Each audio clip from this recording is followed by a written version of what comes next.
Bismillahirrahmanirrahim. Assalamualaikum warahmatullahi wabarakatuh. Perkenalkan, saya Eko Andrianto, satu dosen Fakultas Kedokteran Universitas Islam Indonesia dari Departemen Mikrobiologi. Saya salah satu dosen yang berkesempatan menjadi peserta sertifikasi pendidik untuk dosen. Kali ini saya akan menyampaikan pernyataan diri dosen dalam unjuk kerja sejarah perguruan tinggi unsur pengajaran terkait perkuliahan yang saya berikan di semester genap tahun ini. Sistem pembelajaran di FRAN berupa sistem blok, di mana dalam satu semester bisa terdiri dari beberapa blok. Salah satu blok yang saya pegang dan terdapat topik kuliah saya adalah blok 3.1, yaitu blok sistem hematologi dan sistem imun. Dalam penyusunan blok, LO yang dipelajari diambil dari CPD atau capaian pembelajaran departemen dari beberapa departemen yang terkait. Berikut ini adalah rencana pembelajaran departemen dari Departemen Mikrobiologi yang menjadi dasar salah satu topik pembelajaran pada rencana pembelajaran blok PD pada blok 3.1 ini ya, CP20. PPD blok 3.1 adalah mahasiswa mampu memahami penyakit infeksi pada sistem hematologi dan sistem imun, di mana kami berharap dari Departemen Mikrobiologi topik ini bisa dipelajari, bentuk pembelajarannya tutorial atau perkuliahan atau juga bisa dalam bentuk penugasan.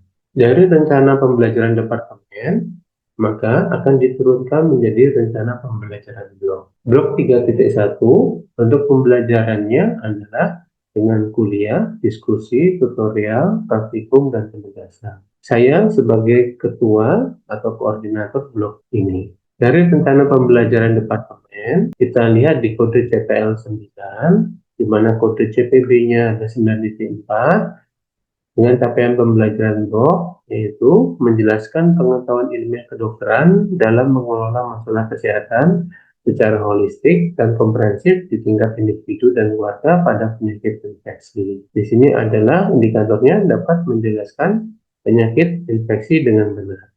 Asesmennya bisa didiskusi tutorial, mini kuis, penugasan. Dari aktivitas pembelajaran CPB 9.4 berupa kuliah dengan tujuan belajarnya adalah menjelaskan struktur virus, karakteristik virus, dan transmisi virus dengue, Zika, dan chikungunya. Bentuk pembelajarannya dalam bentuk kuliah. Di sini sebagai pelaksana adalah Departemen Mikrobiologi. Maka saya dari Departemen Mikrobiologi yang akan mengampu kuliah dengan bahan kajian tersebut. Dari TPP, aktivitas pembelajaran TPP 9.4, kami merumuskan sebaran kuliah pada blok 3.1. Salah satunya dengan judul kuliah yaitu Virologi, TG, Zika, dan Chikungunya. Pengampu dari Departemen Mikrobiologi tujuan belajarnya menjelaskan struktur virus, karakter virus, dan transmisi virus dengue, Zika, dan chikungunya. Dan juga pengampu diminta untuk mempersiapkan 10 soal multiple choice question dengan level reasoning. 10 soal ini mungkin hanya beberapa soal nanti yang akan digunakan sebagai salah satu soal untuk ujian akhir blok. Berikut ini realisasi pelaksanaan kuliah yang sudah saya berikan, yaitu di poin 17, kuliah mikrobiologi, virologi, fisika, dan chikungunya oleh saya dilaksanakan pada hari Senin tanggal 14 Maret 2025. Ini adalah blueprint ujian tulis untuk ujian akhir blok dari kuliah yang saya ampu. Jadi dari 10 soal yang sudah saya buat, 2 soal yang digunakan untuk tujuan belajar menjelaskan struktur, karakteristik, transmisi virus, THF, Zika, dan chikungunya. Dengan materinya dari kuliah saya, level functioning, ranahnya kognitif sebanyak 2 soal ini akan digabung dengan soal-soal dari LO tutorial, LO penugasan, dan juga LO dari tujuan belajar pengampu-pengampu kuliah lainnya, yang dimana ujian akhirnya akan dilaksanakan di akhir blok. Baik, berikut ini adalah cuplikan perkuliahan yang sudah saya berikan kepada mahasiswa dengan judul virologi dari virus dengue, Zika, dan chikungunya. Terima kasih. Bismillahirrahmanirrahim. Assalamualaikum warahmatullahi wabarakatuh. Sebelum kita mulai kuliah kita terkait dengan topik virologi dengue, Zika, dan chikungunya, kita bersama-sama dengan menghafalkan basmalah dan sebelum belajar. Bismillahirrahmanirrahim. Bismillahirrahmanirrahim. Amin. Oke, kuliah hari ini topik judulnya adalah virologi dengue, Zika, dan chikungunya. Ini Mas dan Mbaknya sudah belajar ya di tutorial. Nah, ini kita belajar lagi di kuliah ini terkait dengan virologi dari ketiga mikroorganisme tersebut sebagai penyebab penyakit. Oke, untuk LO kuliah pada kita pakai ini adalah terkait dengan struktur, karakter, aplikasi, dan transmisi dari virus dengue, Zika, dan chikungunya. Jadi ketiga mikroorganisme adalah termasuk dalam virus dan sebagai mikroorganisme penyebab penyakit dengue berarti dengue, DAF, Zika penyebab penyakit Zika, dan chikungunya penyebab penyakit chikungunya. Nah, masih ingat ini terkait dengan jenis mikroorganisme? Kalau Zika dan chikungunya itu masuk yang mana? Di sini ada ada famili di sini. Toga, Ada dok. yang toga. Ya, benar sekali. Jadi cipungnya termasuk toga. Kalau ini ya, berarti di sini ya, toga di sini. Kalau pelapi, Fluffy punyanya Denggi sama Zika. ya pelapi termasuk adalah dengue dan juga Zika ya. Jadi sama-sama ada di sini. Jadi sama-sama apa dia? Berarti dia adalah RNA iso icosahedral dan berencode dan termasuk single strand positif ya. Jadi genom arsitekturnya adalah positif single strand RNA yang bentuknya berenvelop dan icosahedral. Ya, ini dia terkait dengan Togaviridae tadi sudah ya, tikunnya, vektornya adalah nyamuk, geografiknya kebanyakan di daerah Asia, Amerika, Asia juga ada, Eropa dan Pasifik. Sedangkan Flaviviridae tadi adalah dengue dan Zika. Sama vektornya, sama-sama nyamuk, ya. Penyebarannya untuk dengue ada di mana-mana, Afrika, Amerika, Asia, Australia sampai dengan Pacific Island. Zika juga sama Afrika, Amerika, dan Asia. Jadi hampir keseluruhan di beberapa benua ada. Ini adalah Chickpea atau chikungunya virus, familinya Togaviridae, genusnya adalah alpha virus. Ya, kalau yang lainnya seperti ini, dengue virus, dengue dan Zika virus sama-sama Viridae, genusnya adalah Flavivirus.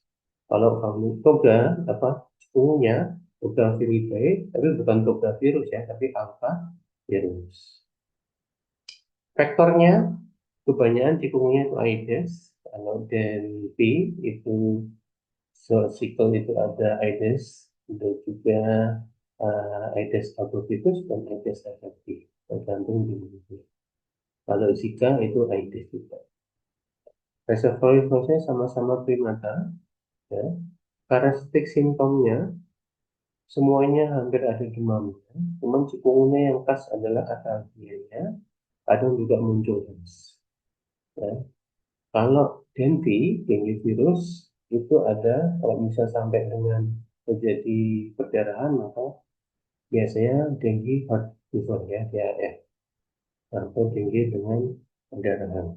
Dan jika biasanya lebih ke demam dan juga keras. Yang khas kalau cikungunya itu ada alergia, dengue kalau sampai bisa jadi perdarahan, Zika itu biasanya khas. Nah, kita masuk ke flavivirus. Kalau gambar satu itu RNA dari flavivirus. Ada mengandung satu ARF tunggal, ada diapit oleh 5 aksen dan 3 aksen, ya, 3R. Prekursor poliprotein dituliskan dengan ARF tunggal dibuka secara kondan pasca transmisi.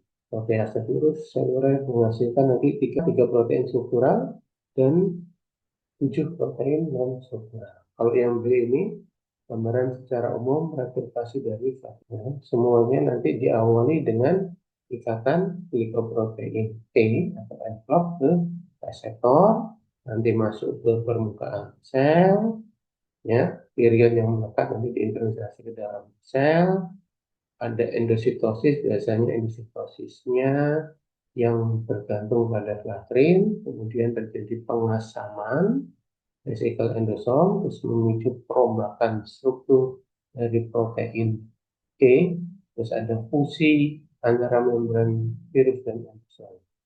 Nanti satu protein prekursor juga akan diterjemahkan dari RNA virus yang dipaskan. Yang selanjutnya dipecah menghasilkan protein fungsi. Proses amplifikasi RNA ini terjadi pada membran reticulit endoplasmik. Selanjutnya nanti nukleokapsidanya yang terdiri dari protein C dan juga dari RNA itu, RNA virus nanti disintetis, kemudian dirakit dengan heterodimer, KRM, dan E, dan lapisan lipid membentuk partikel yang menerima atau yang non-infeksius. Ya, sudah jelas ya? Kita lanjut ya. Oke, sekarang kita lanjut untuk dengue. Ya, tadi sudah dibahas demam dengue atau dengue fever. Penyakit virus yang paling umum ditularkan oleh serangga pada manusia yang disebabkan oleh virus dengue. Jadi penyebabnya adalah virusnya ya, bukan nyamuknya. Biasanya kita di Indonesia yang disalahkan adalah nyamuknya. Itu. Terus itu ada 4 serotip DNP, yaitu DNP 1 dan 4 nanti ditransmisikan pada manusia terutama oleh nyamuk Aedes aegypti. Ini awalnya ditemukannya ada 4 serotip, tapi belakangan nanti ada kejutan, ada serotip kelima yang ditemukan. Jadi anggota familia Flavibridae, jenisnya Flavivirus, virus positif single strand RNA atau ssRNA berikatan dengan virus menyebabkan penyakit kuning dan hepatitis betang. Oke, ini yang Flavibridae virus ya. Nah ini dia virus dengue dan bentuknya sferis ya.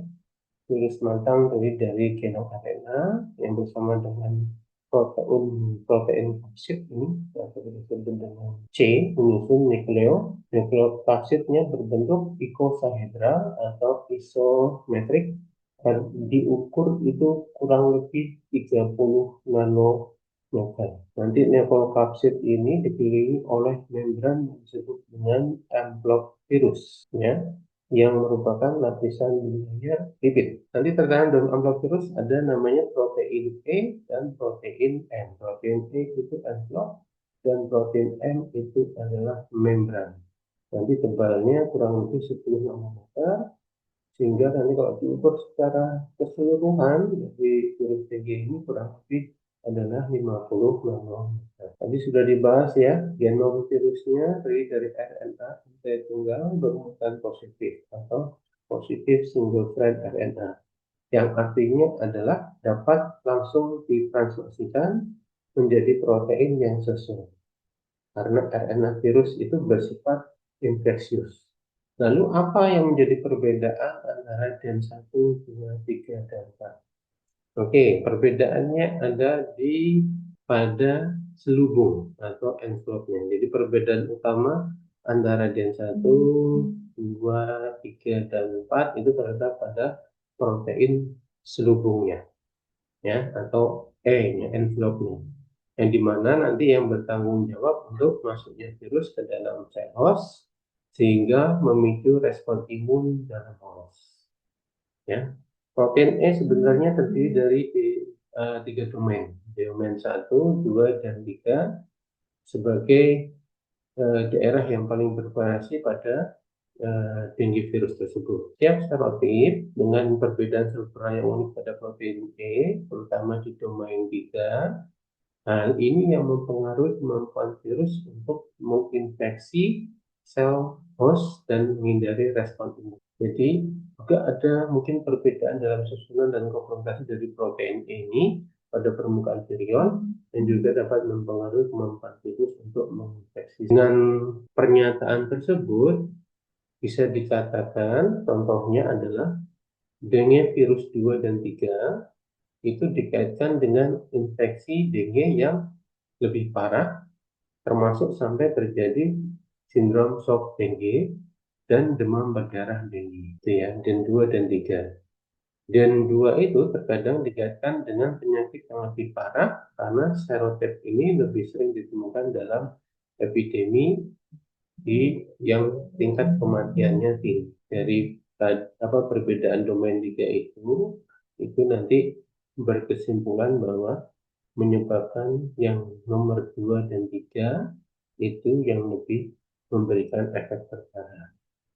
Secara keseluruhan, satuan serotet dan P ini banyak kesamaan struktural. Perbedaan dalam struktur protein E-nya dapat berkontribusi pada variasi dari virulensinya, paparan penyakit, sehingga nanti kita bisa pada saat ada pasien dengue, kita bisa cek serotipnya dan bisa memprognosiskan kira-kira ini prognosisnya baik atau buruk. Misalnya dan 2, ya, jadi kemungkinan prognosisnya buruk. Jadi kita bisa siap-siap. Nah, ini harus tetap dalam pengawasan pasien tersebut. Karena sebenarnya obatnya kalau dengue itu cuma satu sampai terjadi perdarahan yaitu dengan hemostasis dari cairan. Jadi obatnya hanya cairan infus dengan pengobatan ditambah obat-obat simptomatis. Nah, ini proses bagaimana mereka bisa menjadi sesuatu yang imatur, menjadi matur, dan bisa menginfeksi. Dilihat dari partikel bulat yang belum matang dan matang memiliki membran sama ya, membran luarnya berasal dari Re dan mengandung protein E dan protein N, membentuk permukaan glikoprotein luar dalam bentuk glikosahidrat.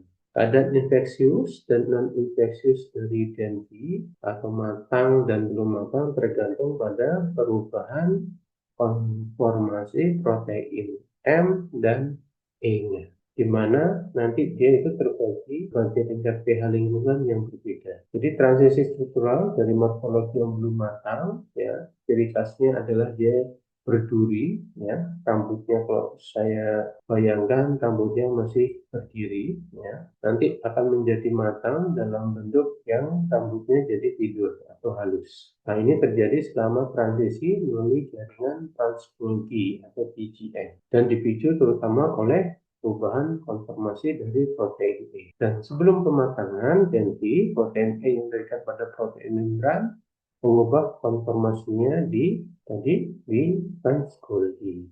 di mana di sana pH-nya rendah.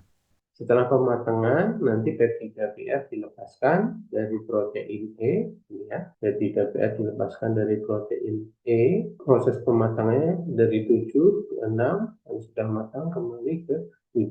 Dengan sifatnya dia lebih infeksius. Jadi perubahannya ada di sini, ya, imatur dan imatron karena ada perubahan dari pH dari 7 ke 6, ya, yang awalnya berdiri jadi berbaring atau halus. Ini dia jalur pematangannya sama, ini natural pH karena pengasaman, ya, pH-nya 67 sampai 55, sehingga konformasi dari protein M dan E berubah.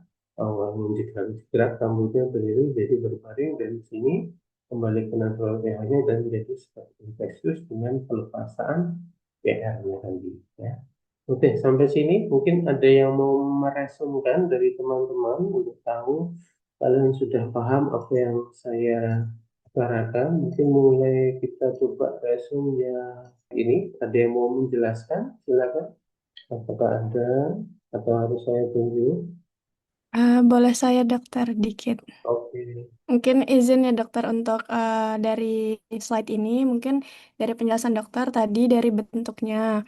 Dari bentuknya sendiri kan tadi ikosaherda. Terus juga dari proteinnya sendiri ada 3 protein penting, eh, C, M, sama E. Di mana yang E itu yang envelope, itu yang dari 4 virusnya tadi, jenis virusnya, itu yang paling dia yang ngebantu untuk masuk ke untuk yang menginfeksinya, yang tadi ada 4 jenis. Nah, terus kalau yang M itu yang bagian membran, sedangkan yang C itu protein lainnya. Mungkin dari saya itu aja dokter, bisa ditambahin sama teman-teman. Ya, terima kasih. Jadi benar ya, ada protein E, ada M, dan C. C ini adalah protein untuk kapsid ya, di mana dia protein kapsid C yang menyusun nucleokapsid dan bersama dengan genom dari RNA. Oke, terima kasih. Kalau yang ini ada yang mau jelaskan terkait dengan proses dari perubahan imatur menjadi matur dan menjadi sesuatu yang non infeksius berubah menjadi sesuatu yang infeksius. Mungkin Mbak Siva. Izin dokter, kalau dari Silakan. sepahaman saya, yang bagian imatur menjadi matur, intinya itu kalau misal imatur dia tuh masih tegak di bagian E proteinnya. Tapi kalau udah matur, dia udah mulai berbaring dan bagian PR protein ini dia udah lepas. Terus untuk dari pH-nya sendiri, untuk yang imatur itu kan dari pH 7, terus saat mulai pematangan itu di pH 6, dan saat udah matur sendiri dia kembali ke pH 7. Gitu dokter. Oke, terima kasih Mas Iqbal. Itu ya semuanya. Semoga dengan perwakilan satu orang bisa menggambarkan bahwa semua kalian bisa paham. Oke, kita lanjutkan. Untuk penyebaran dari infeksi dengue, itu virus dengue itu ditularkan kepada manusia tadi dari gigitan ya. Sebut gigitan atau sedotan ya, karena dia kan pakai jarum ya. Sedotan nyamuk betina ya, jadi yang menyedot adalah betina dari spesies Aedes aegypti. Pada saat menggigit manusia sedang mengalami viremia, jadi nanti dia bisa mentransmisikan ke manusia lain. Ya, ini virus dalam tubuh nyamuk betina dapat ditularkan kepada telurnya atau transovarian transmission. Jadi dari ibu nyamuk nanti akan langsung menurunkan virus ini ke anak-anaknya. Nah, nanti bisa dipelajari lebih lanjut dari Departemen Parasitologi. Nah, dan P5. Kalau kalian pelajari di tutorial terkait dengan DNP1 apa gejala klinis dari virus dengue ini, terjadinya dengue fever, itu tergantung dari dan yang menginfeksi. Dan terkadang ketika seseorang sudah pernah terinfeksi salah satu serotype, kemudian terinfeksi kembali, maka kondisinya akan menjadi lebih parah daripada infeksi yang pertama. Karena apa? Karena dari vitamin apa protein E-nya tadi sebagai pengenalnya, antibodi kita hanya mengenali, ya dikiranya sama, tetapi ternyata berbeda. Dia menyerang, tetapi tidak bisa mengalahkan serotype yang baru. Sehingga kadang-kadang nanti bisa sampai terjadi jenis shock syndrome. Karena tadi itu sistem imun kita tetap menyerang walau karena mengenalinya, tapi ternyata tidak efektif untuk ini. Yang jadi pertanyaan adalah sekarang ada DNP5, di mana DNP5 ini telah ditemukan pada tahun 2013 DNP5 ya 2013, tapi sebenarnya terdeteksi itu pada tahun 2007 di Sarawak, Malaysia pada saat screening sampel virus. Nah, ini ditemukan pada seorang petani berusia 37 tahun.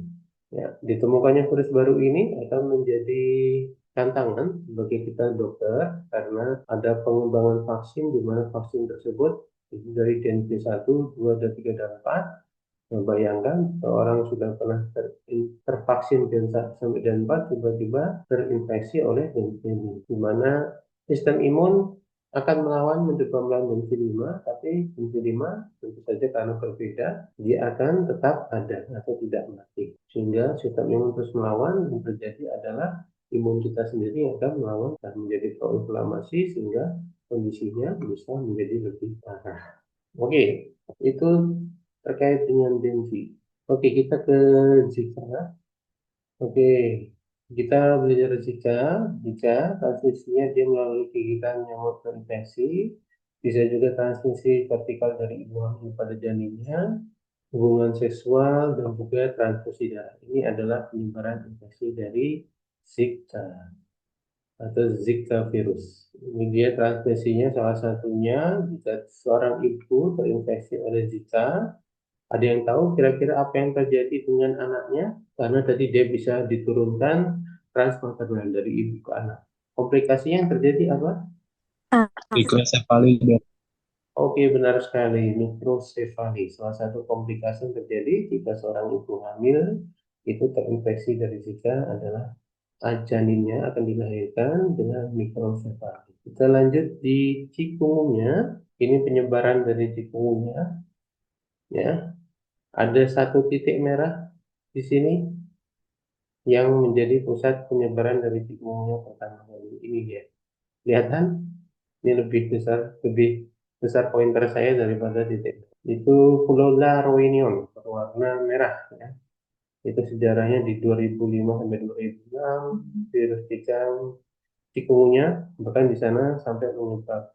menginfeksi sepertiga dari 775.000 dan dia menyebabkan 237 kematian. Meskipun wilayah Alaska di Amerika Serikat berwarna biru, tidak ada penularan Zika yang tercatat di wilayah ini. Jadi di titik ini. Nah, ini dia kita masuk penyebaran infeksi chikungunya ada faktor tipa, Aedes aegyptus biasanya penyebabnya untuk daerah rural, untuk daerah pedesaan dengan Aedes aegypti.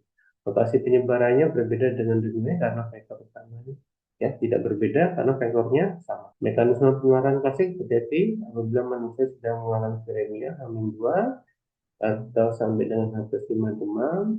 Kalau digigit nyamuk Aedes, nanti nyamuk Aedes yang menggigit manusia lain, maka dari kelenjar saliva itu nanti pada saat penyusutan masuk ke dalam virus ke manusia berikutnya. Virus membutuhkan waktu 2 sampai 4 hari.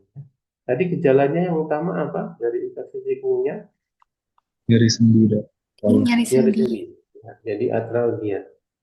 Nyeri sendinya itu lebih hebat daripada nyeri sendi atau pegal lina yang dirasakan kalau pasien terkena tinggi. Bahkan sampai makanya namanya tikungunya, ada yang tahu kenapa dinamakan tikungunya? Dari bahasa mana? Yang artinya bungkuk itu ya, Dok. Ya, artinya bungkuk. Artinya bungkuk dari bahasa Swahili, suku Tanzania berubah bentuk atau bungkuk. Oke, Mas dan Mbak, itu tadi terkait materi-materi yang saya berikan. Mungkin saat ini kita masuk ke kuis dulu. Kita akan lewat PowerPoint. Oke, silakan join. Nanti ada 5 soal. Nah, ini untuk evaluasi Mas dan Mbak terkait perkuliahan. Ada yang nyantol enggak apa yang sudah saya terangkan. Kita mulai ya. Oke, kita mulai.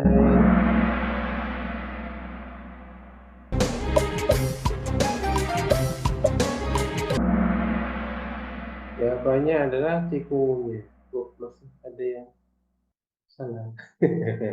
1 dan 3 masih ada yang menjawab apa? Virus West Nile dan virus Zika.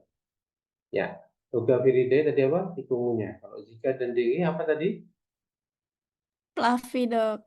Ya, Claviviridae. Flavi.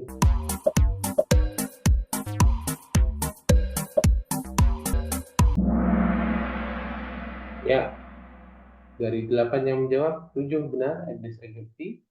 Ya, Aedes albopictus untuk daerah yang murah desa. 1.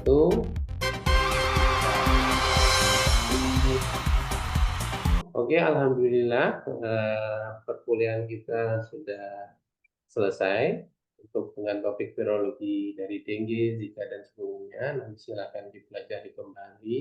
Insya Allah nanti ini bisa bermanfaat untuk kalian saat menjadi dokter. Jadi tahu penyebab penyakit ini itu virus ini.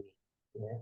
Patogenisnya seperti itu, patofisiologi itu, bagaimana cara penularannya sehingga nanti besok bisa mencegah sampai dan bisa mengobati. Oke, itu saja. Mungkin sebelum kita tutup, mau ada yang ditanyakan? Evaluasi kuis, alhamdulillah masih banyak dominan yang menjawab betul ya. Terima kasih semuanya bisa mendengarkan penjelasan saya dengan baik.